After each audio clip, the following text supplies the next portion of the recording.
That can of Coca-Cola in your refrigerator used to get people high. So did the cough syrup your grandmother kept in the medicine cabinet. So did the tonic, patented by a pharmacist named John Pemberton. So did the morphine handed to a Civil War veteran by his own government. No questions asked. So did the teething drops parents gave their infants to help them sleep through the night. No prescription, no warning label, no age limit, no federal law standing in the way of any of it. That freedom did not disappear in 1914 because Washington suddenly started caring about your health. It disappeared because lawmakers finally decided whose drug use counted as a crime and whose counted as medicine.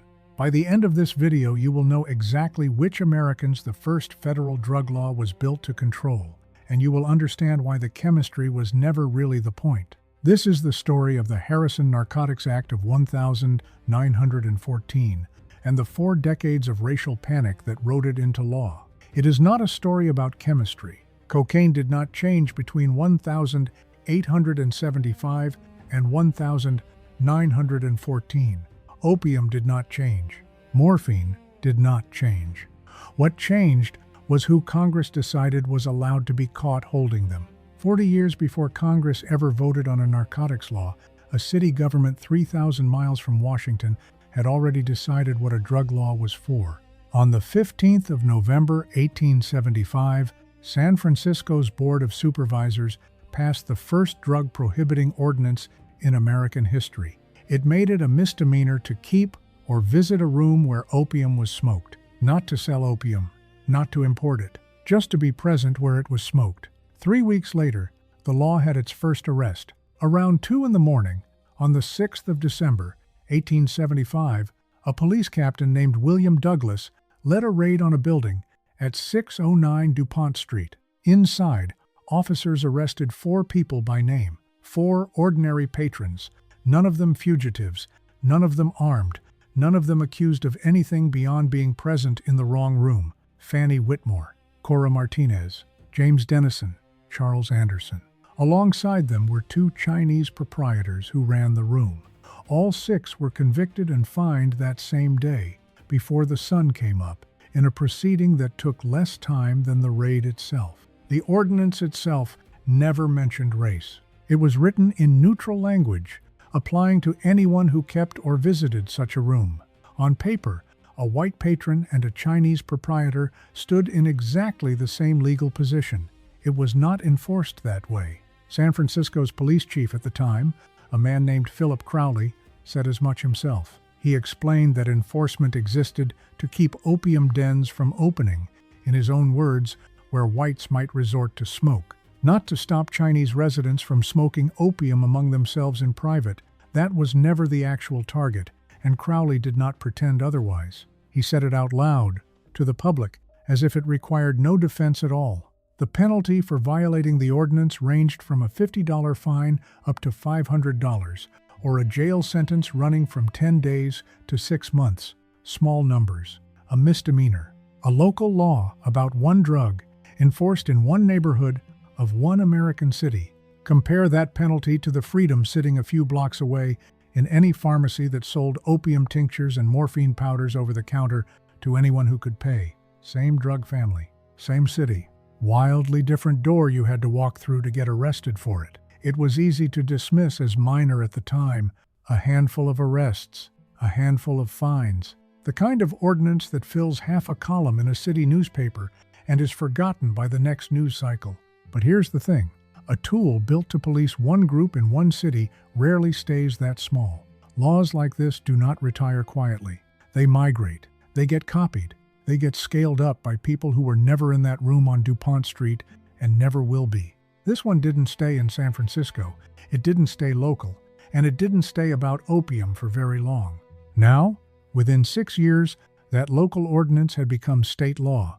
And within 7, it had gone federal. In 1881, California turned San Francisco's opium ban into a statewide prohibition, extending the same logic across the entire state. Every city that had never raided a single opium den now had a law on the books modeled directly on the one written for Dupont Street. The following year, that logic reached Washington directly. On the 6th of May, 1882, President Chester A. Arthur signed the Chinese Exclusion Act into law. It was the first federal statute in American history to ban immigration based on nationality, and it suspended Chinese labor immigration into the United States for 10 full years. The Opium Ordinance and the Exclusion Act were never officially linked in the text of either law, but they came from the same anxiety, and they enforced the same underlying idea. A minority population had become the justification for expanding government power, one statute at a time. First a misdemeanor, then an immigration ban, each one built on the political comfort the last one had already established. When Chinese residents challenged the opium restrictions in court, the judges did not hide the real motive. They put it in writing. In 1886, a federal district judge named Matthew Deddy ruled against a legal challenge to the anti-opium statutes. His written opinion contained a sentence that should have ended the entire debate right there. "Smoking opium," he wrote, "is not our vice." Read that again. A sitting federal judge admitted, in a published legal ruling, that the law was never really about opium at all. It was about who happened to be smoking it. He said so plainly, on the record, and the ruling stood. Nobody appealed that language. Nobody needed to. It simply became part of how the law was allowed to function going forward. A year later, in 1887, the California Supreme Court reached the same uncomfortable territory in a case called In Re Sic. The court openly acknowledged that banning a private vice was not normally within a state's legitimate police power. That admission alone should have unraveled the entire legal basis for the Opium Ordinance. And then it upheld the opium law anyway. By the mid-1880s, San Francisco's opium dens reportedly served somewhere between 3,000 and 4,000 white smokers, alongside 10,000 to 15,000 Chinese smokers, according to the drug historian Dale Geringer. Two groups, one drug, wildly different levels of legal consequence for each. The numbers didn't change the law's target. The identity of the smoker did. 10 years of suspended immigration, a federal district judge admitting the law's real target in open court, a state Supreme Court upholding a statute it had just described as exceeding the state's own legitimate power. None of that stopped the machinery. If anything, it confirmed that the machinery worked exactly as intended, and that's the pattern worth holding on to. Not the ordinance itself, not the Exclusion Act itself, the pattern underneath both of them. A government willing to build law around a person's identity, then market that law to the public as a policy about a substance. It is a pattern that does not announce itself. It hides inside neutral language, inside tax codes, inside licensing requirements, inside anything that sounds procedural enough to avoid scrutiny. Think about what that pattern requires. It requires a public willing to accept that a law about smoke, or a law about immigration, or a law about a soda formula is really just a law about safety. It requires nobody asking the obvious question out loud. Whose safety? From what? Enforced by whom and against whom? Nobody asked it in 1875. Almost nobody asked it in 1882. And by the time enough people were finally asking it, the pattern had already had 4 decades to harden into habit. That pattern was about to leave Chinatown completely and walk straight into the most popular soft drink in the country. Now, while courts argued over opium and Chinese immigrants on one coast, an entirely different substance was flowing through white middle-class households across the rest of the country without a single legal restriction anywhere in sight. In 1886, an Atlanta pharmacist named John Stith Pemberton invented a tonic he called Coca-Cola. His original formula called for roughly 5 ounces of coca leaf per gallon of syrup. By modern estimates, a single glass of that original drink delivered somewhere around 9 milligrams of cocaine. It was sold across soda counters as a refreshing, invigorating tonic, marketed for headaches, for fatigue, for what the era vaguely called nerves. Pemberton was in declining health, and he sold off pieces of his invention before he died in 1888. A businessman named Asa Griggs Candler eventually bought full control of the company for $2,300, a modest sum that would become one of the most consequential purchases in American corporate history. Candler spent aggressively to build the brand, $22,500 on ingredients, $11,400 on marketing. Figures that sound almost quaint today, and were enormous investments in the 1890s. Not a fortune by the standards of railroads or steel. Enough, though, to turn a regional tonic into a household name recognized in nearly every American town with a soda counter. Coca-Cola was not some scandalous outlier. It was normal. Cough syrups contained opium. Teething tonics marketed to infants contained morphine. A Civil War veteran with an old battlefield wound could walk into nearly any pharmacy in the country and buy opium without a prescription, without a warning label, and without anyone checking his age. There was no federal drug law standing between any American and any of it. Not because nobody had thought to write one. Because the people using these products, mostly white, mostly middle class, mostly respectable in the eyes of the law, were never the population that early drug enforcement had been built to police. The law had learned, since 1875, exactly which faces it was willing to look past. Under mounting public pressure over cocaine's worsening reputation, Candler quietly removed fresh coca leaves from the Coca-Cola formula in 1903. The company switched to what were called spent leaves, ones that had already had their cocaine extracted during processing elsewhere. Nobody went to jail over that decision. Nobody paid a fine. Nobody was raided at 2 in the morning. It was simply a business adjustment made quietly on the company's own timeline, announced with none of the fanfare of a courtroom or a police blotter. Compare that to 609 Dupont Street. No captain led a raid on Candler's headquarters. No proprietor was fined the same afternoon. No patron of a soda fountain was hauled into court at 2 in the morning for what was, chemically speaking, the same substance being smoked a few miles away in a raided room. The chemistry was identical. The consequences were not even close. Now, Washington was not entirely blind to what was happening inside America's medicine cabinets. It just was not remotely ready to ban anything yet. In 1902, the United States Department of Agriculture's chief chemist, a man named Harvey Washington Wiley, launched a set of human trials nicknamed the Poison Squad, testing food additives on volunteers to build public and political momentum for federal regulation. 3 years later, in 1905, a novelist named Upton Sinclair published The Jungle, exposing the filth of Chicago's meatpacking industry to a horrified national readership. The public pressure that followed was enormous, and it worked. On the 30th of June 1906, President Theodore Roosevelt signed the Pure Food and Drug Act into law. It was the federal government's first genuine intervention into the American drug trade. But look closely at what the law actually required. It did not ban opium. It did not ban cocaine. It did not ban morphine. It simply forced manufacturers to disclose those ingredients somewhere on the label. A bottle could still contain morphine. It just had to say so, in print, on the outside of the package. Wiley's Bureau of Chemistry grew rapidly under the new statute. Its annual budget rose from $155,000 in 1906 to $963,780 by 1912. Its staff grew from 110 employees to 146 over that same 6-year stretch.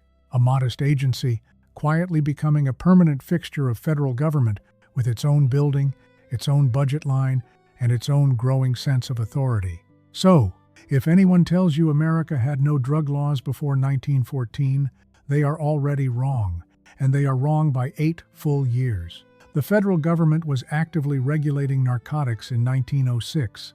It simply was not criminalizing anyone for using them. It was cataloging them, labeling them, counting them. It had built the paperwork of a drug policy without yet building the punishment. A label was not a ban. A budget line was not a prison sentence. A disclosure requirement was not a raid at 2 in the morning on a street in Chinatown. That distinction between regulating a substance and criminalizing a person was not going to last. And it was about to collapse first for one specific group of Americans in the ugliest possible way. Wiley himself never asked Congress to criminalize anyone. His mission was labels, purity, and honest disclosure. He wanted consumers to know what they were buying.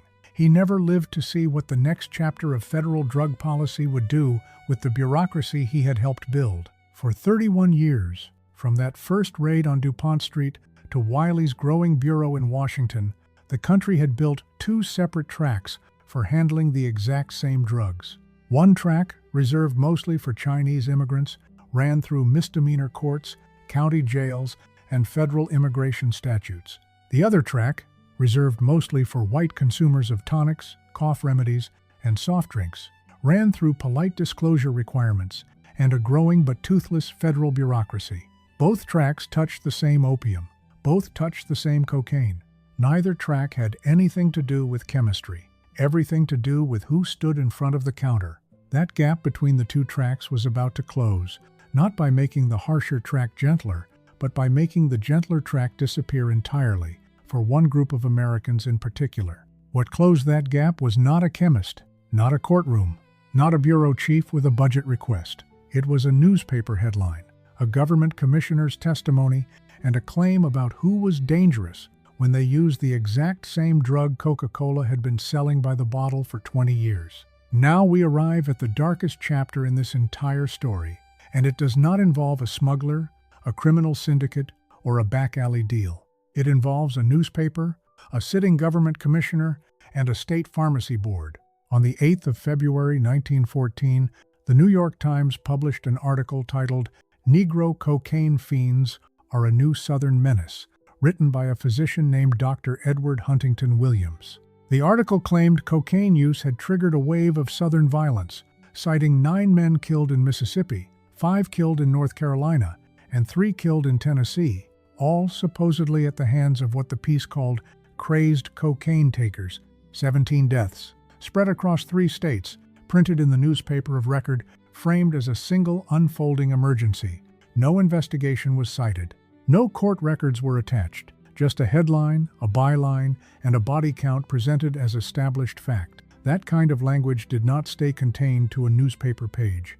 Around the same period, the man serving as the country's first United States opium commissioner, Dr. Hamilton Wright, testified before Congress that cocaine made black Americans, in his own characterization, uncontrollable, and gave them what he described as superhuman powers. He went further still, telling lawmakers the drug directly incited violence against white women. He was not some fringe pamphleteer shouting from a street corner. He was the federal government's own opium commissioner, and he was not alone. Dr. Christopher Koch, a member of the Pennsylvania State Pharmacy Board, gave Congress strikingly similar testimony, claiming that most attacks on white women in the South were the direct result of what he called cocaine-crazed black men. Koch was not from the South. He held no medical evidence linking cocaine use to the crimes he described. He held a title, a seat on a state board, and an audience willing to listen. That combination, a credential and an audience, turned out to matter far more than any laboratory finding ever could have. 2 credentialed professionals, 1 newspaper of national record, all repeating a version of the same claim in the same year, feeding directly into a Congress that was actively drafting a national narcotics law. This was not rumor passed quietly between neighbors. This was testimony. It entered the congressional record. It became part of the formal, official case for federal legislation, cited by name, treated as evidence, weighed by lawmakers deciding how the country's drug policy would work for the next century. Set that beside what you already know from earlier in this story. Remember Coca-Cola, sold by the bottle for 2 decades, with roughly 9 milligrams of cocaine in every glass. Remember the teething tonics. Remember the Civil War veteran buying opium over the counter, with nobody asking a single question. Remember Wiley's bureau, quietly cataloging ingredients instead of banning them. Cocaine had been sitting quietly in soda fountains and patent medicines for decades, consumed largely by white, middle-class Americans, without triggering one federal law of any kind. It took specific testimony, aimed at a specific population, using specific and inflammatory language, to convert that same chemical into the justification for national criminal statute. The chemistry never changed. The target did. Nobody testified before Congress in 1914 that Coca-Cola drinkers needed federal supervision. Nobody suggested a Sears catalog customer buying opium tinctures by mail was a threat to public order. The alarm was reserved, specifically and consistently, for one population using one drug in one region of the country. Look back at everything that came before this moment. A misdemeanor ordinance in San Francisco, an immigration ban signed in Washington, a judge admitting the real target in open court, a soda company quietly adjusting its formula with no legal consequence at all, a federal labeling law that stopped short of banning anything.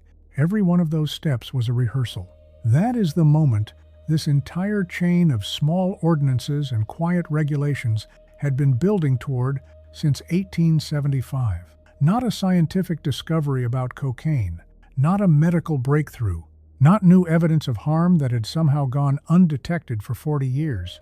A political decision about who would be permitted to use it, dressed up in the language of public safety. That decision was not made in a laboratory or a hospital ward or a chemist's office with beakers on the table. It was made on the floor of Congress, built almost entirely out of racial fear dressed up as medical testimony, delivered by men with professional titles and government appointments who lent that fear the appearance of science. This is the point where history stops being background and starts pointing directly at the world you live in now, because the machinery assembled here in 1914 did not stay in 1914. It came back, and then it came back again, decades later, wearing different language, aimed at different names, producing the same result. But first, this testimony needed to become law. Now the testimony had a target. It needed a bill, and the bill already had an author waiting. The international pressure behind this had been building for over a decade. An American missionary named Charles Henry Brent had convened a commission on opium back in 1903, while the United States governed the Philippines in the aftermath of the Spanish-American War. That commission recommended international controls on narcotics, and it planted the idea that America needed its own house in order before it could credibly ask the rest of the world to clean up theirs. Dr. Hamilton Wright had been appointed the country's first opium commissioner back in 1908. He represented the United States at the 1909 Shanghai Opium Commission, and later at the Hague International Opium Conventions of 1911 and 1912, international gatherings where the United States tried to position itself as a global leader on narcotics control. You cannot credibly lecture the world about drug control while your own pharmacies sell heroin over the counter at home. Wright understood that contradiction as well as anyone in Washington, and he pushed hard to close it, using the international stage as leverage for a domestic law he had wanted for years. Working largely from Wright's drafts, a New York congressman named Francis Burton Harrison introduced the bill that would eventually carry his name into American history. It took 2 full years of negotiation to move through Congress. Along the way, the bill absorbed a string of compromises. Physicians were exempted from strict record-keeping requirements. Cannabis and chloral hydrate were dropped from the bill entirely, removed to satisfy opposition from pharmaceutical and medical interests who still had lobbying power in the room that the men targeted by Wright's testimony never had. On the 17th of December 1914, President Woodrow Wilson signed the Harrison Narcotics Act into law. Notice the actual name, Tax Act, not Prohibition Act, not Ban Act, a name chosen carefully to sound procedural, to sound like paperwork, to sound like nothing anyone needed to fear. The law did not technically outlaw opium or cocaine outright. It used a federal tax and registration system enforced through the Treasury Department to control exactly which physicians could legally dispense narcotics and under what conditions. On paper, that sounds like bookkeeping. In practice, it was a switch, and it flipped almost overnight. People who had been ordinary opiate patients the week before became federal criminals the week after. Nothing about their bodies had changed. Nothing about the drug had changed. Only their legal status had changed, and it changed by act of Congress rather than by any new medical finding. A patient managing chronic pain with a doctor's supervision on the 16th of December, 1914, could, in practice, become an outlaw by December 18, without moving an inch, without breaking any habit, without doing a single thing differently. The only thing that moved was the line Congress had just drawn around him. He woke up the same man. The law woke up different. The statute itself did not need to name any race explicitly. The groundwork for who would actually get prosecuted, and how aggressively, had already been laid years earlier, in newspaper headlines, in congressional testimony, and in 4 decades of enforcement patterns that started outside a door at 609 Dupont Street. Enforcement fell to the Treasury Department, an agency built to collect revenue, not to police addiction. That mismatch alone tells you something about what Congress actually believed it was building. A tax bill, a revenue measure, a piece of bookkeeping with teeth nobody outside the targeted population was meant to feel. The Harrison Act is formally cataloged as Chapter 1, Statute 785 of federal law. It is widely remembered today as the birth of American drug prohibition. It was not the birth, it was the inheritance. An inheritance from San Francisco in 1875, from the Chinese Exclusion Act in 1882, from Judge Deddy's courtroom in 1886, from a New York Times headline in February of 1914. 4 separate decades, 4 separate documents, one continuous thread running underneath all of them. The machinery was finished, and machinery like this does not get dismantled once it works. It gets reused. Now fast forward 57 years. On the 18th of June, 1971, President Richard Nixon stood before the country and declared a national war on drugs, calling drug abuse public enemy number 1 in front of the cameras. Years later, in a 1994 interview that journalist Dan Baum did not publish until 2016 in Harper's Magazine, Nixon's domestic policy chief, a man named John Ehrlichman, offered an explanation for what that war had actually been built to accomplish. He said the real goal was to disrupt the anti-war left and black communities by publicly associating one group with marijuana and the other with heroin, then criminalizing both as heavily as the law would allow. It is worth saying plainly that Ehrlichman's own children have publicly disputed that he ever said this. The quote itself is well documented, repeated for decades in books and journalism. Its full context and motive remain contested to this day, and any honest telling of this story has to hold both of those facts at once. What is not contested is what happened next, because it shows up directly in the numbers. The United States prison population grew from roughly 300,000 people to 2.3 million in the decades following 1971. The male incarceration rate, which had held remarkably steady, around 200 per 100,000 from 1,925 all the way into the early 1970s, climbed to a peak of 956 per 100,000 by 2008, steady for 50 years. Then it wasn't. Not a gradual drift, not a slow creep upward as the population grew. A sharp break, timed almost exactly to the declaration of a war fought against a substance that had, once again, not changed its chemistry at all. Today, roughly half of all federal prisoners are serving time for drug offenses. 2/3 of those drug offenders are people of color. This despite decades of research showing that drug use rates are broadly comparable across racial groups in the United States. Same mechanism, different century. In some ways, the very same target population 100 years later, prosecuted under a legal architecture their great-grandparents had already lived through once before. Consider what that means in practical terms. A law drafted in 1914 out of testimony about Southern cocaine use helped shape the sentencing framework, still governing a defendant walking into a federal courtroom today. The names on the paperwork changed. The underlying architecture, tax, and registration authority converted into criminal liability did not. A local ordinance about one street in one city in 1875 had grown into the largest prison system on the planet. It did not happen by accident. It happened one law at a time, each one justified by the specific fears of its own moment, each one aimed at whoever was politically convenient to aim it at that year. Chinese laborers in the 1870s, black Southerners in the 1910s, Black Americans and anti-war protesters in the 1970s. Different decades, same tool. Each generation believed it was solving a new problem.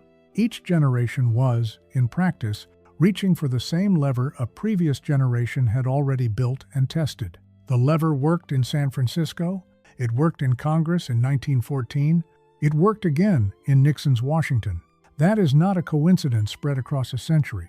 That is a design that keeps getting rediscovered because nobody ever dismantled it. Nobody in 1971 needed to invent a new strategy. The strategy already existed, tested and proven since 1875. All that changed was which names got attached to it, and which decade got to claim credit for discovering a problem that had, in truth, never really gone away. You still live inside the machinery this story describes. It shows up in mandatory minimum sentencing laws written decades after the Harrison Act. It shows up in drug arrest rates that remain sharply unequal by race, for offenses committed at roughly equal rates across those same groups. It shows up every single time a politician promises a new law will finally solve the drug problem, without ever once specifying whose behavior that law is actually built to control.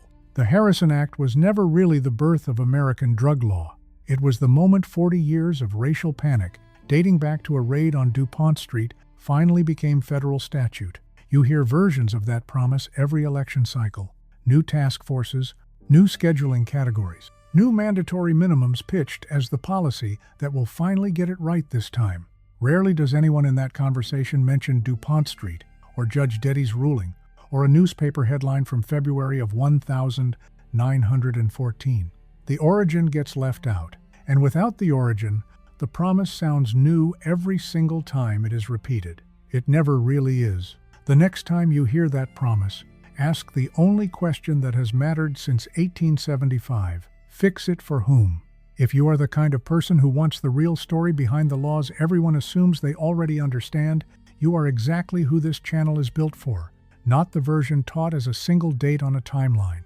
The version with the names attached, the testimony on record, and the 4 decades of pressure that came before the ink ever touched the page. We are building something around exactly this kind of history. The history nobody hands you in school. The kind that only makes sense once you follow it all the way back to where it started. I will see you in the next one.